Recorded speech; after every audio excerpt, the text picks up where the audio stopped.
A saída do atacante Cauã Elias para o Shakhtar da Ucrânia fez o Fluminense intensificar as buscas por um novo atacante. Se antes a contratação de um jogador para o setor era algo debatido e era uma possibilidade, tanto é que o Fluminense foi ao mercado buscar esse jogador, só que não conseguiu contratar ninguém. Se antes era, algo possível, agora se tornou uma obrigação. Hoje o Fluminense só tem Lelê e Germancano para jogar ali como um atacante. Por isso, a diretoria está buscando no mercado e a gente vai debater esse assunto, porque o Fluminense não só necessita de um jogador para a posição, como precisa principalmente melhorar a sua produção ofensiva. Ano passado o Fluminense teve o pior ataque do clube nesse século e também já começa 2025 com muitas dificuldades.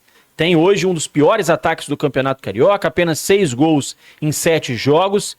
E a torcida tem cobrado e cobrado muito a contratação de um centroavante. A gente está começando mais um vídeo aqui no canal Ligados no Flu. Quero agradecer, claro, a presença de todos vocês, agradecer pela amizade, agradecer também pela sua audiência e pedir para você fazer a sua inscrição se você não estiver inscrito ainda, deixar o seu like, deixar o seu comentário, enfim, tudo isso fortalece o nosso trabalho e valoriza o nosso trabalho aqui no YouTube. Pessoal, hoje tem Fluminense e Vasco, estou deixando o card desse vídeo que a gente fez mais cedo falando sobre o jogo, mas o assunto agora é a contratação de um atacante. O Fluminense precisa, mais do que nunca, ir ao mercado para trazer esse jogador.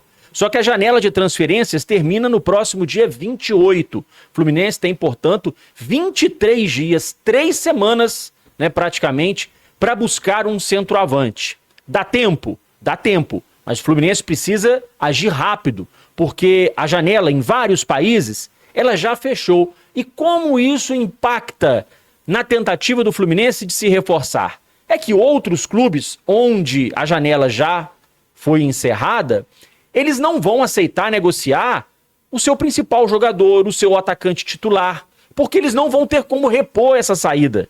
Então o Fluminense, nesse momento, passa a ter opções secundárias, jogadores que são reservas em suas equipes, porque ninguém, onde a janela já fechou, irá negociar o seu centroavante titular se não puder colocar alguém no lugar.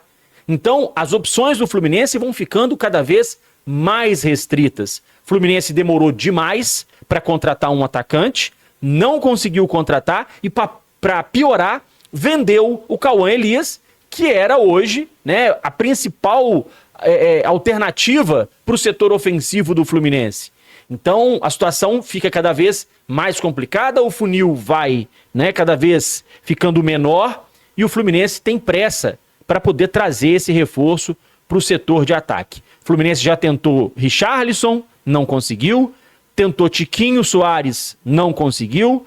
Tentou Isidro Pita, também não deu em nada. E por último tentou o atacante Rony do Palmeiras. Para alguns, o Rony é um jogador de lado de campo, mas nos últimos anos atuou no Palmeiras como centroavante. E o Fluminense pretendia usar o Rony como centroavante. Só que nenhuma dessas tentativas deu certo. A gente vai trazer agora a matéria do site GE, que está falando sobre esse assunto. Olha aí, gente, entenda o estilo de centroavante que o Fluminense busca após a venda de Cauã Elias. A matéria do Giba Pérez, Gustavo Garcia e o Marcelo Neves. A matéria, ela fala que com o fechamento da janela do dia 28 de fevereiro, o Fluminense espera ter novidades nos próximos dias, tá? Como a negociação, aliás, foi recente, e ela caminhou rapidamente, o clube ainda define o perfil de jogador que vai procurar. Ou seja, resumindo, o Fluminense não sabe quem vai procurar, não sabe o perfil de jogador, não tem ideia de onde encontrar esse jogador, porque o Fluminense não definiu ainda nem o perfil que vai buscar de centroavante no mercado. Porém, o foco é um artilheiro. Que bom, Que bom que é um artilheiro. E que não seja apenas um atacante fixo de área. Quer também um jogador para impactar em outras áreas, traduzindo, que é um jogador de mobilidade, que possa atacar espaços. Mas o Fluminense não tem ainda esse nome definido. O Fluminense está buscando no mercado um centroavante. E essa situação, gente, do Fluminense não saber qual centroavante contratar, que tipo de centroavante buscar, é uma preocupação. Porque a gente fez um levantamento dos centroavantes que o Fluminense contratou nessa gestão Mário Bittencourt, desde o primeiro mandato dele até agora. E aí, claro, que a gente não incluiu nomes de centroavantes que foram formados na base.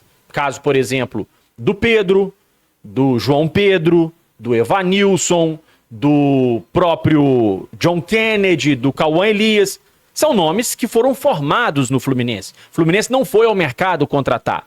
Então eu vou apresentar para vocês aqui a lista de atacantes, centroavantes que o Fluminense contratou desde o início da gestão Mário Bittencourt.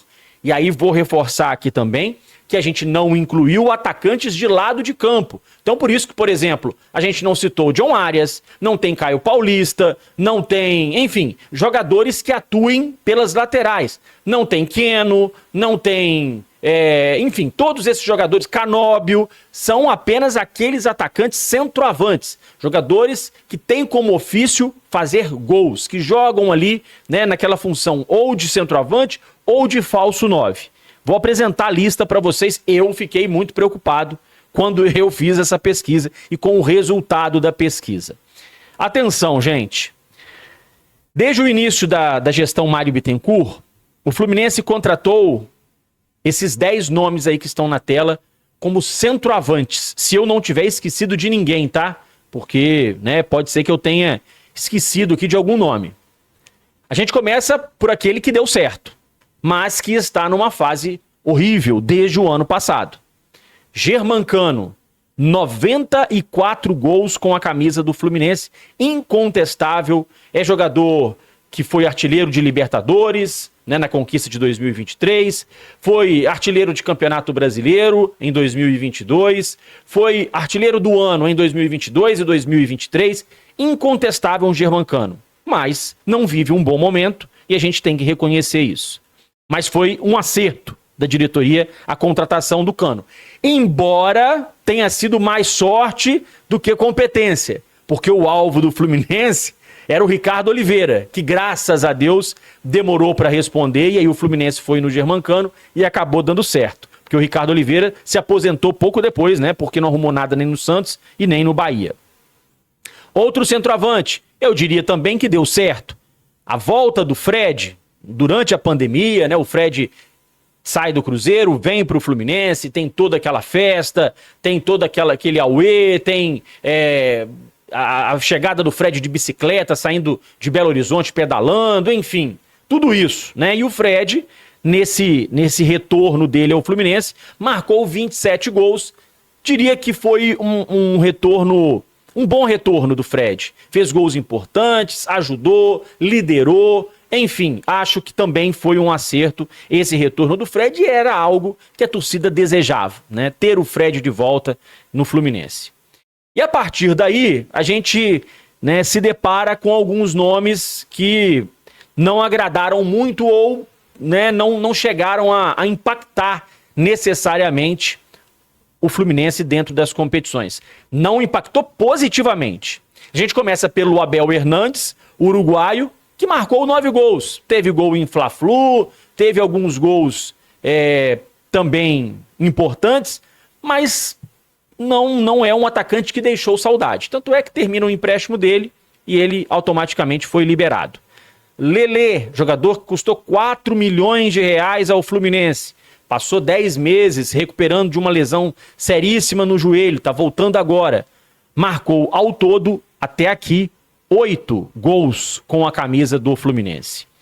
William Bigode, um jogador que poderia ser usado mais pelo lado de campo, mas como chegou no Fluminense já em final de carreira, foi utilizado mais como centroavante. Marcou 6 gols em sua passagem pelo Fluminense.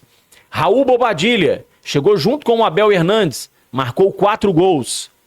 Alan, retornou para o Fluminense do futebol chinês, marcou 3 gols e também acabou sendo dispensado, ou chegou a um acordo, vamos dizer assim, né, para ficar melhor. Felipe Cardoso, 3 gols, foi outra contratação do Mário Bittencourt. Marrone, 1 gol, outra contratação Mário Bittencourt. Lucão do Break, nenhum gol.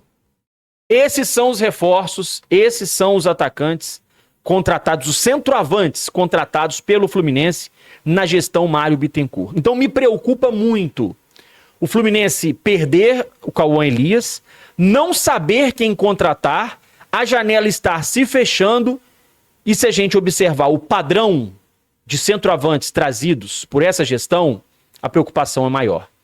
Tomara que o Fluminense traga alguém que possa, né, resolver esse problema dos gols do Fluminense. Alguém como Cano, alguém como Fred, talvez até Abel Hernandes. Não o Abel Hernandes, mas alguém como o Abel Hernandes, que é um jogador de imposição física, um jogador da bola aérea. Ok, é um jogador ok, né? Mas acho que o Fluminense precisa de mais. Nesse momento, se chegar um jogador padrão Abel Hernandes para ser mais uma opção no banco de reservas, ok. Mas ainda assim, o Fluminense vai precisar de um jogador que assuma a responsabilidade de fazer os gols. Alguém com renome, alguém que assuste o time adversário, alguém que atrai a imprensa, alguém que atrai a torcida para o estádio, alguém realmente que chegue para impactar esse time positivamente, alguém que chegue para fazer os gols que o Fluminense não tem conseguido fazer. Então hoje, trazer jogadores como Abel Hernandes, Lelê, William Bigode, Bobadilha, Alan, Felipe Cardoso, Marrone, Lucão do Break, é mais do mesmo. Não vai resolver o nosso problema. Agora, o Fluminense precisa mais do que apenas uma opção. O Fluminense precisa de um titular, precisa de um atacante que assuma a responsabilidade. Se não, meu amigo, vai ficar muito difícil da gente conseguir sair desse momento difícil. E a diretoria tem que agir rápido. Tem que agir rápido. A janela está se fechando. O Fluminense ainda precisa de um volante, um centroavante e um camisa 10. A diretoria está perdendo tempo. A janela vai se fechar e aí somente no meio do ano. E daqui a pouco, gente, tem Copa do Brasil, tem Sul-Americana, tem Campeonato Brasileiro. Com apenas Lelê e Germancano no ataque, prevejo sérios problemas para o Fluminense na temporada. Bom, pessoal, é isso.